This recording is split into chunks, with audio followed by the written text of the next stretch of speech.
Paste आई, paste में सिर्फ हाँ, मेरा एक क्वेश्चन था, मैं ये पूछना चाहता हूँ कौन सी पेस्ट बेस्ट है? हाँ, तो ऐसे जब शुरुआत हुई ना तो सिर्फ एक कोलगेट करके एक मार्केट में ऐसा नाम बन गया कि every person thinks that toothpaste means Colgate, जैसे फेविकोल को एडेसिव सिनोनिम बन गया है वो बन गया। लेकिन उसके अलावा भी बहुत सारे ऐसे अच्छे टूथपेस्ट ब्रांड्स हैं मार्केट में, बट वो उतने शायद वेल मार्केटेड नहीं है, लोगों को मालूम नहीं है। अपनी नीड के हिसाब से हमें टूथपेस्ट सेलेक्ट करना चाहिए। जैसे अगर किसी को सेंसिटिविटी है, पहले तो आपको ये चेकअप कराना है कि सेंसिटिविटी क्यों है। ओके, अगर तो उसका कोई मेजर अंडरलाइंग रीज़न है तो पहले वो ठीक होगा। उन लोगों के लिए एक अलग टूथपेस्ट ब्रांड रिकमेंडेड है। किसी को गम ब्लीडिंग है उसके लिए एक अलग ब्रांड रिकमेंडेड है। तो ऐसे बहुत सारे प्रोडक्ट्स अब आ गए हैं मार्केट में। जैसे वाटर फ्लॉसर डिवाइस आता है जो एक इलेक्ट्रॉनिक डिवाइस है जिससे हम वाटर स्प्रे के थ्रू दांत क्लीन करते हैं।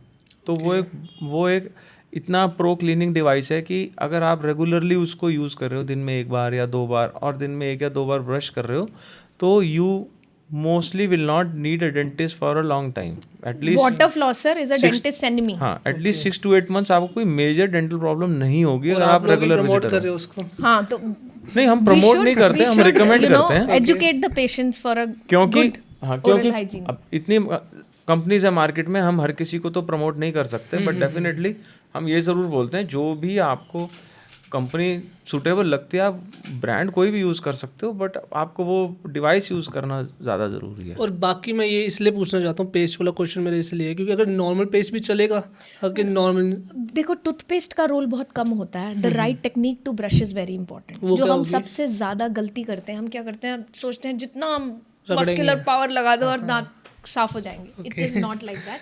आप जितना जेंटल रहोगे अपने दांतों और गम्स के साथ, उतना ही बेटर क्लीनिंग होगा। तो मैं हमेशा अपने पेशेंट्स को बोलती हूँ कि सिर्फ ये रिस्ट मूवमेंट दीजिए rather than giving this elbow या ये मूवमेंट। और जब हम एडल्ट्स हैं, बच्चों में जो मिल्क टीथ हैं उनमें we have to do horizontal brushing.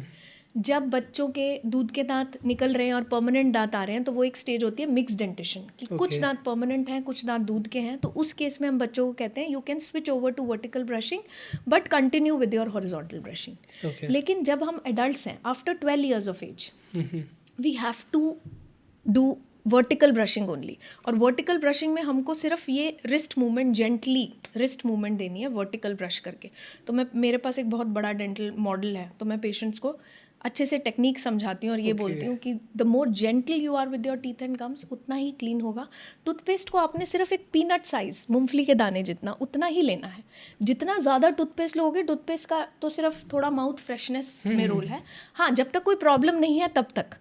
But हाँ, once you have a gum problem और यू हैव सेंसिटिविटी, उन केसेस में then we recommend professional toothpaste. तब टूथपेस्ट का रोल थोड़ा ज़्यादा हो जाता है। But usually when your teeth are healthy, सब ठीक है, तो टूथपेस्ट का रोल थोड़ा मिनिमल रह जाता है। Right technique of brushing is more important. Okay, thank you so much भाई एंड तक देखने के लिए। अगर ऐसी और क्लिप्स चाहिए ना तो भाई सब्सक्राइब करो जाम विद जाम क्लिप्स को।